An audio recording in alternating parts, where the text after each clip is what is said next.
السلام علیکم ورحمۃ اللہ وبرکاتہ۔ ان الحمد للہ نحمده ونستعینه ونستغفره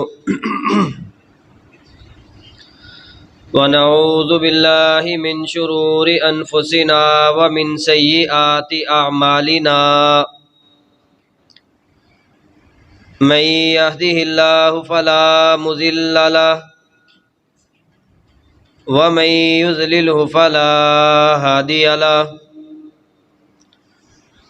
واشهد ان لا اله الا الله وحده لا شريك له، واشهد ان محمدا عبده ورسوله، يا أيها الذين آمنوا اتقوا الله حق تقاته ولا تموتن إلا وأنتم مسلمون،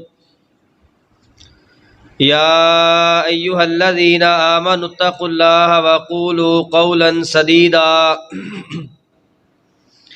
يصلح لكم أعمالكم ويغفر لكم ذنوبكم، ومن يطع الله ورسوله فقد فاز فوزا عظيما،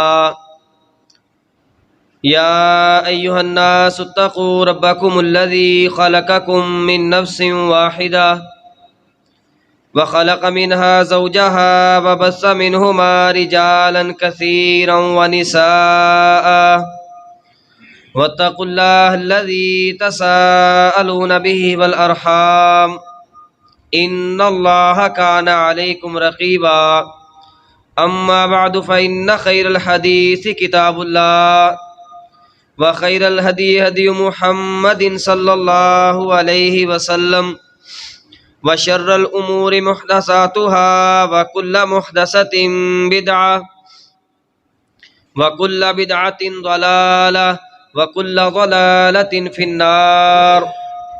سبحانك لا علم لنا إلا ما علمتنا وعلمنا ما ينفعنا وزدنا علما، رب اشرح لي صدري ويسر لي أمري واحلل عقدة من لساني يفقهوا قولي، رب زدني علما رب زدني حلما رب زدني فهما رب زدني عملا۔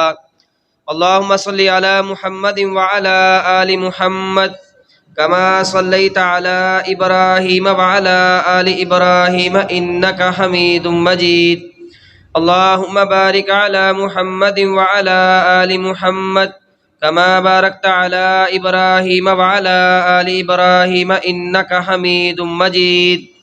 قال الله عز وجل في القرآن المجيد والفرقان الحميد، اعوذ باللہ السمیع العلیم من الشیطان الرجیم، بسم اللہ الرحمن الرحیم، وذکر فإن الذکرى تنفع المؤمنین۔ یہ بھائی جو ادھر بیٹھے ہوئے ہیں نا، یہ خالی جگہ پر کر لیں تاکہ بعد میں آنے والے پریشان نہ ہوں۔ یہ سترا پڑا ہے، اس بھائی کے آگے رکھیں اور وہ جگہ پر کر لیں۔ کوشش کیا کریں، خود ہی خیال رکھا کریں، بعد میں آنے والے بھائی تنگ ہوتے ہیں۔ ابھی بھی بھائی بیٹھے ہیں، وہ جگہ فل کر لیں مہربانی۔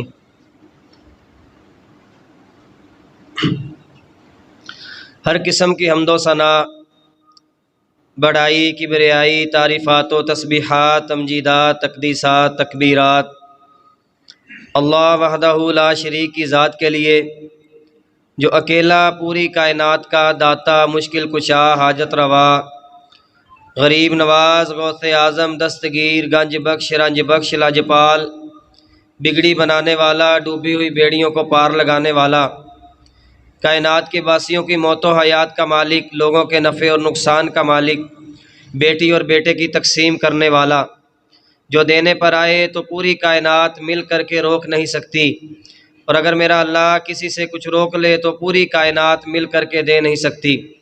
درود و سلام میرے اور آپ کے پیر و مرشد، ہمارے رہبر و رہنما، دونوں جہانوں کے لیے رحمت بن کے آنے والے پیارے پیغمبر، امامنا فی الدنیا و امامنا فی الآخرہ و امامنا فی الجنہ، جناب محمد الرسول اللہ صلی اللہ علیہ وسلم کی ذات اقدس و اطہر پر، اعلیٰ اور بالا پر۔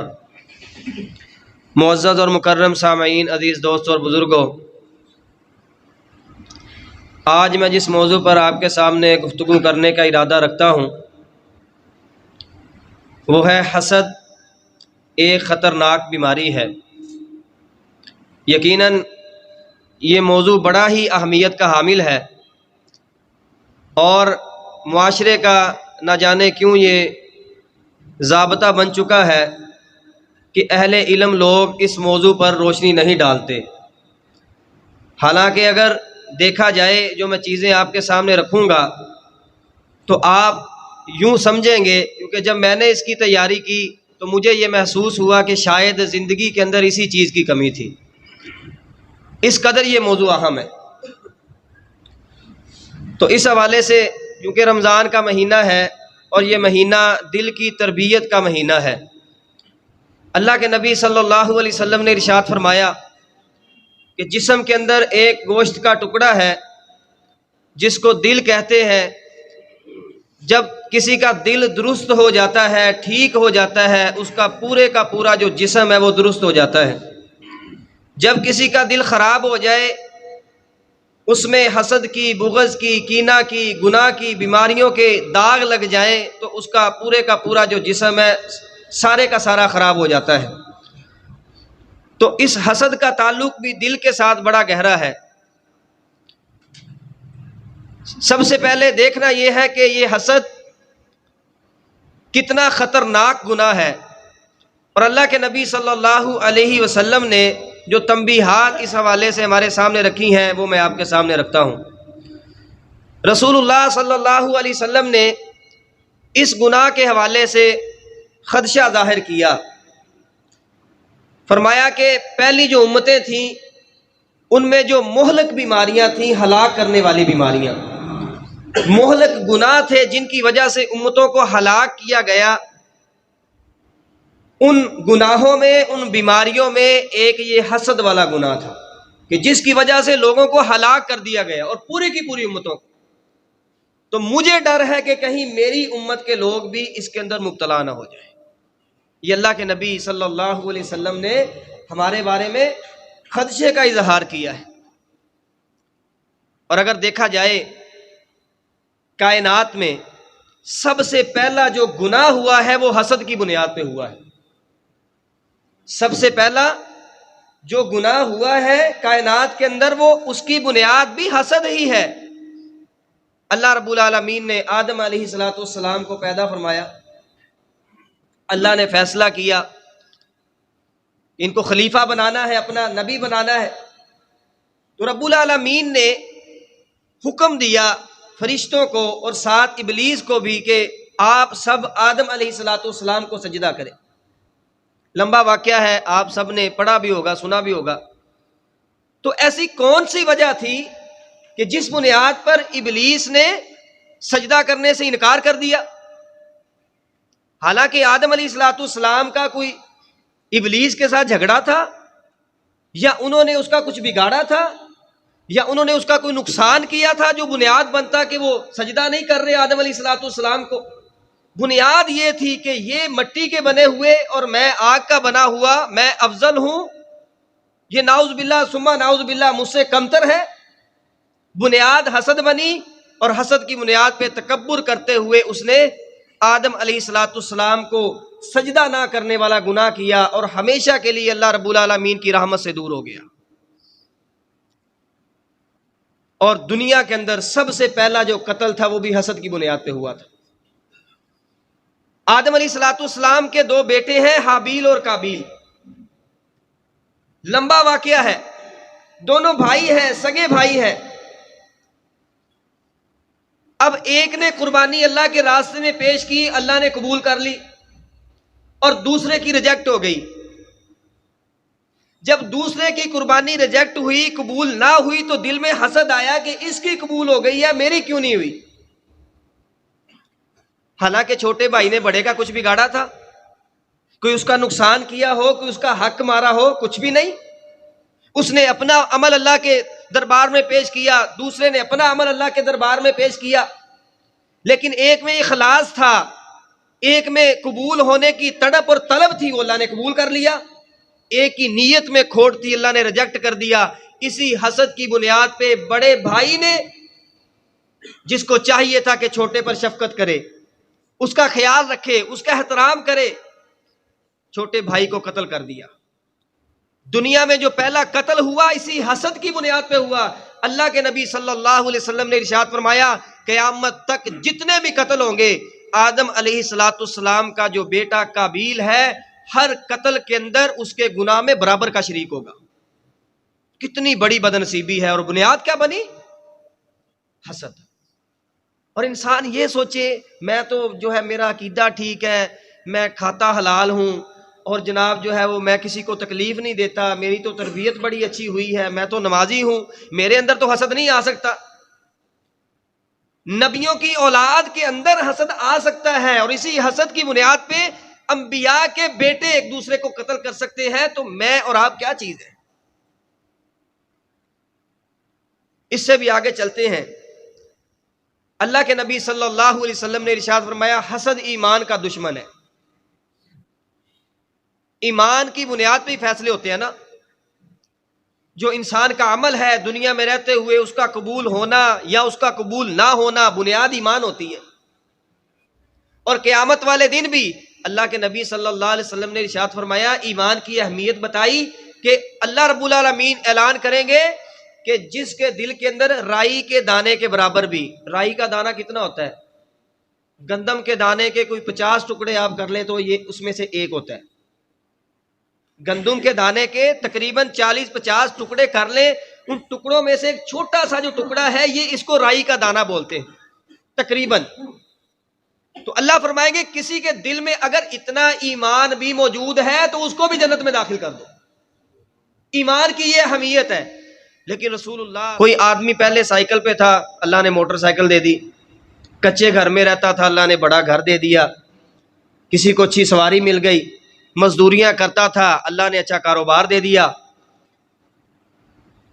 کسی کی ترقی پر نہ خوش ہونا اور اس بات کی طمع رکھنا اور یہ سوچنا کہ میرے پاس یہ ہے نہیں ہے، اس کے پاس کیوں ہے، اور پھر یہ دل میں کڑتے رہنا، سوچتے رہنا کہ کب اس سے یہ چیز چھینی جائے گی جو میرے پاس نہیں ہے، اس کو حسد کہتے ہیں۔ اس قدر انہوں نے اپنی کتاب کو ہی بدل کے رکھ دیا کہ کہیں اللہ کے نبی صلی اللہ علیہ وسلم پر ایمان نہ لانا پڑ جائے۔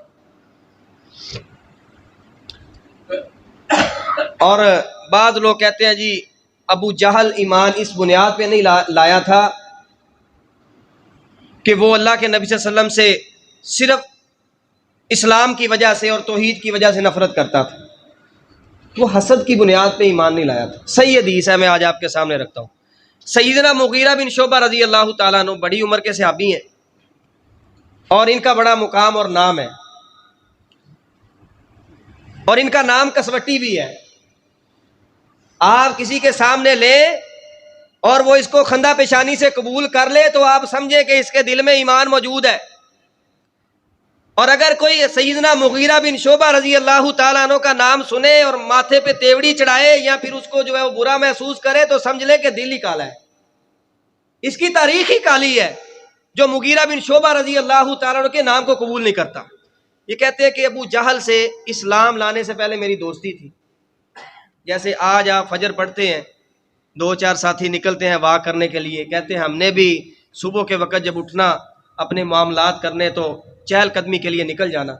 ایک مرتبہ میں اور ابو جہل دونوں جا رہے تھے تو میں نے دیکھا سامنے سے ایک بڑا ہی پر نور چہرے والا انسان ہمارے سامنے سے آ رہا ہے۔ جب وہ ہمارے پاس آیا تو ہمیں پتہ چلا کہ یہ تو محمد صلی اللہ علیہ وسلم ہے۔ تو اللہ کے نبی علیہ الصلوۃ والسلام نے یہ نہیں سوچا کہ یہ سردار ہے، اس کے گھر میں پنچایتیں لگتی ہیں، یہ لوگوں کے فیصلے کرتا ہے، ہاں جی، اور میں اس کو دعوت دوں، کچھ نہیں سوچا۔ آج تو ہم ڈگمگاتے ہیں نا، ماڑا بندہ ہے، مولوی صاحب انہوں بازو مروڑ کے بھی کہہ دینے انج نہیں انج کرنا ہے۔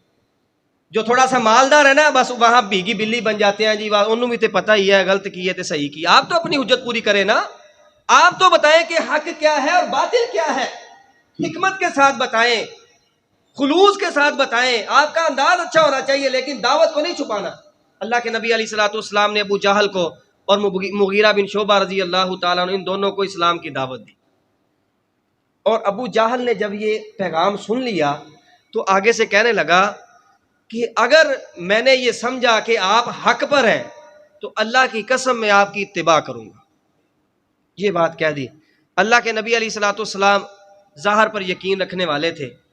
ہماری طرح ماحول نہیں تھا کہ بس دل مطمئن نہیں ہوتا تو اگلا بندہ 1000 کلمے پڑھ لے تو کافر ہی ہے، تو مشرک ہی ہے، تو منافق ہی ہے. لیکن اس نے بات آگے سے کی، نبی صلی اللہ علیہ وسلم چل دیے. اور پھر آپ صلی اللہ علیہ وسلم کی غیر موجودگی میں وہ کیا کہتا ہے؟ اب ابو جہل مغیرہ بن شعبہ کو کہتا ہے کہ اللہ کی قسم یہ محمد صلی اللہ علیہ وسلم سچے ہیں، یہ محمد صلی اللہ علیہ وسلم سچے ہیں، میں یقین رکھتا ہوں یہ سچے ہیں، ان کی کوئی بات آج تک میں نے جھوٹ نہیں پائی، یہ بات بھی ان کی سچی ہے، لیکن میں مان نہیں سکتا. کیوں؟ پھر میرے گھر پنچایت لے کے کنے آنا ہے، پھر مجھے کس نے کہنا چوہدری صاحب ذرا فیصلہ تے کر دیو، پھر میرے سر پہ پنچایت کی پگڑی سرداری کی کہاں جائے گی، لوگ میری عزت نہیں کریں گے، مجھے اپنے فیصلے بھی محمد صلی اللہ علیہ وسلم کے پاس لے کے جانے پڑیں گے. بنیاد حسد تھی، ایمان نہیں لایا، حسد کی بنیاد پہ ایمان نہیں لایا. آج ہم نے اس کو معمولی سمجھا ہوا ہے. اگر ہمارا کوئی ساتھ والا دکاندار بھائی اللہ نے اس کا کاروبار اچھا چلا دیا ہے، ہماری تگو دو یہی ہوتی ہے، یار ایندہ چل رہا ہے میرا چل رہا ہی نہیں. اور پھر کوشش یہ کرتے ہیں کہ جو کسٹمر اس کا لگا ہوا ہے اس کو اپنی طرف کھینچنے کی کوشش کرتے ہیں اور یہ سمجھتے ہیں کہ ہم نے بڑا تیر مار لیا. آپ اپنے خلوص سے، آپ اپنے کردار سے، آپ اللہ کی مدد سے، آپ اپنی اچھی سچائی والی بارگیننگ سے اس کو اپنی طرف متوجہ کریں اور اپنا کاروبار چلائیں. یہ ٹارگٹ نہ رکھیں میں جی 20,000 کاریگر نو دے رہا، کاریگر بڑا چنگا ہے، میں 30,000 تے انہوں اپنے کول لے آنا ہے. یہ حسد نہیں ہے تو اور کیا ہے؟ جو جہاں لگا ہے اس کو لگا رہنے دے، اس کے لیے دعا کریں. اللہ کے نبی صلی اللہ علیہ وسلم نے ارشاد فرمایا کہ جب انسان کسی مسلمان کے لیے اس کی غیر موجودگی میں دعا کرتا ہے تو فرشتہ اس کے لیے وہ دعا کرتا ہے. جب وہ کسی دوسرے مسلمان بھائی کے لیے اس کی غیر موجودگی میں کچھ مانگتا ہے تو فرشتہ اس کے لیے مانگتا ہے. اب یہ دعا مانگے گا تو فرشتہ دعا مانگے گا، یہ چوڑی چکے گا تو فرشتہ نہیں چکے گا، یہ برا سوچے گا تو فرشتے کا کیا ری ایکشن ہوگا. ان باتوں کو سمجھنے کی ضرورت ہے. اپنے دل سے حسد کو نکال دیں.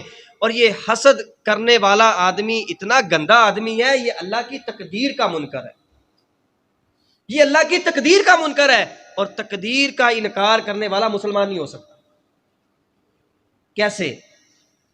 اب اس کو اللہ نے موٹر سائیکل دی ہے تو اس کی تقدیر میں لکھی تھی، اگلے کو اللہ نے بڑی گاڑی دی ہے تو اس کی تقدیر میں لکھی تھی. اب یہ کہ جی میرے کو موٹر سائیکل اور اس کے پاس گاڑی، یہ تقدیر کا انکار نہیں ہے. میرے پاس تو ایک چھوٹی سی سواری ہے عام سی اور اس کے پاس بڑی سواری ہے، میں تے کہہ کے آپ دی عزت کروانا ہے تے میرے نال دا جڑا لوگ آپ ہی انہوں سلام کر دے نے. کیوں جی؟ یہ چھوٹی چھوٹی سوچوں پہ ایک دوسرے کے لیے دل میں بغض رکھنا اور حسد رکھنا، یہ تقدیر کا بھی انکار ہے. ہمارا ایمان ہونا چاہیے جو اللہ نے مجھے دیا یہ میری تقدیر میں لکھا تھا، جو اللہ نے میرے بھائی کو دیا یہ اس کی تقدیر میں لکھا تھا، اس کے لیے دعا کیا کریں. حق یہ ہے، پھر دیکھیں اللہ آپ کے حالات کیسے بدلتے ہیں. اور امام حسن بصری رحمہ اللہ فرماتے ہیں کہ دنیا کے اندر واحد ظالم ہے جو مظلوم ہی نظر آتا ہے. ایک ہی ظالم، جتنے قاتل ہے نا وہ ظلم کرتا ہے نا تو کوئی اسے مظلوم نہیں سمجھتا، وہ اپنے آپ کو بھی مظلوم نہیں سمجھتا اور اس کا ری ایکشن بھی مظلوموں والا نہیں ہوتا.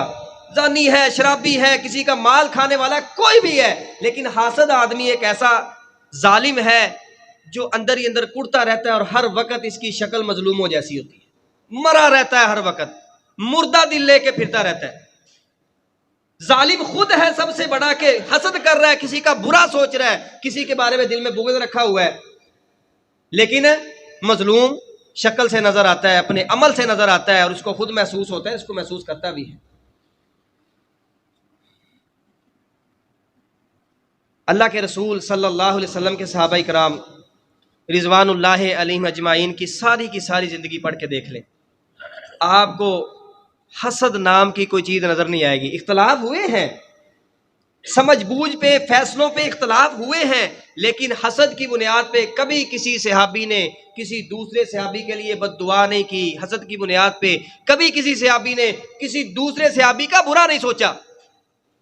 لیکن ہمارا مزاج کیا ہے؟ ہماری کامیابیوں میں، ہمارے اعمال کی قبولیت میں رکاوٹ اگر ہے تو وہ حسد ہے۔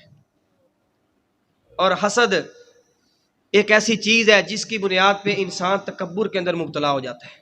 مثال کے طور پہ آپ کا جھگڑا ہو گیا کسی آدمی کے ساتھ، اختلاف ہو گیا کسی آدمی کے ساتھ، اور اختلاف کی وجہ حسد ہی ہے۔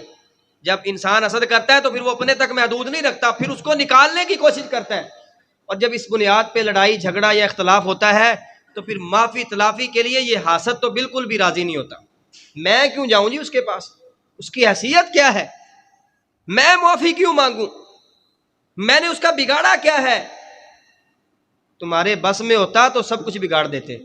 تمہارے بس میں اتنا تھا کہ تم اپنے کالے دل کے ساتھ اس کے ساتھ حسد کرتے رہے اور اس کے لیے بغض رکھا اپنے دل کے اندر، تو یہ پھر تکبر کے اندر مبتلا ہوتا ہے اور کہتا ہے کہ میں کیوں جاؤں۔ جب میں آ جاتی ہے تو اللہ کے نبی صلی اللہ علیہ وسلم نے ارشاد فرمایا جس کے دل کے اندر میں آ گئی یا تکبر آ گیا یا رائی کے دانے کے برابر بھی تکبر آ گیا، قیامت والے دن اللہ اس کو چونٹیوں کی شکل میں لوگوں کے سامنے پیش کرے گا، لوگ اس کو رونتے پھریں گے، یہ اس کی حیثیت ہوگی۔ اس لیے میرے بھائیوں، نمازیں، روزے، حج، زکوٰۃ یہ اللہ کے حقوق ہیں، یہ ہم نے پورے کرنے ہیں، ان کے بغیر گزارا نہیں ہے۔ لیکن اخلاقیات اور حقوق العباد جو ہیں ان کا جو خیال رکھنا، یہ میں سمجھتا ہوں کہ اس سے بھی زیادہ ضروری ہے۔ کیوں؟ اللہ اپنے حقوق معاف کر دے گا، لیکن بندوں کے حقوق اللہ کبھی معاف نہیں کرے گا جب تک بندے آپس میں اپنا معاملہ نہ کر لے۔ اس لیے آپ کسی کو دیکھیں، اللہ کے نبی صلی اللہ علیہ وسلم نے ارشاد فرمایا دیکھو یہ اپنے سے نیچے والے کو، لینڈ کروزر پہ نظریں جمائیں نہ، سائیکل والا جا رہا ہے تو اس کو دیکھتے جائیں جب تک نظروں سے اوجھل نہ ہو جائے، اور پھر اللہ کا شکر ادا کرے کہ میرے پاس موٹر سائیکل ہے۔ آپ اپنے سے نیچے والے کو دیکھیں گے، شکر کا موقع ملے گا، حمد کا موقع ملے گا، اللہ کی طرف آپ رجوع کی طرف آئیں گے۔ آپ اپنے سے بڑے کو دیکھیں گے، حسد بھی دل میں آ سکتا ہے، بغض بھی دل میں آ سکتا ہے، نہ شکری بھی اے بھی تے ہے ہی ہے نا، نہ اینو کدی نماز پڑھ دے ویکھیا، نہ حلیہ اسلامی ہے، نہ کاروبار چنگا ہے تے گڈیاں لئی پھردا ہے۔ میں نماز بھی پڑھتا ہوں، میں روزے بھی رکھتا ہوں، میں تلاوت بھی کرتا ہوں، ہاں جی نیکیاں بھی کرتا ہوں، تو میرے پاس سائیکل ہے۔ یہ سوچیں فکریں تب بھی پیدا ہوتی ہیں، اور دکھنے میں یہ بالکل عام ہے، محسوس ہونے میں بالکل عام ہے، لیکن یہ ایسی چیزیں اللہ کے نبی صلی اللہ علیہ وسلم نے ارشاد فرمایا کہ ان کی وجہ سے پہلی امتوں کو اللہ نے تباہ و برباد کیا ہے۔ اللہ سے دعا ہے اللہ صحیح معنوں میں دین اسلام کو سمجھ کر اس پر عمل کرنے کی توفیق عطا فرمائے۔ وآخر دعوانا الحمدللہ رب العالمین۔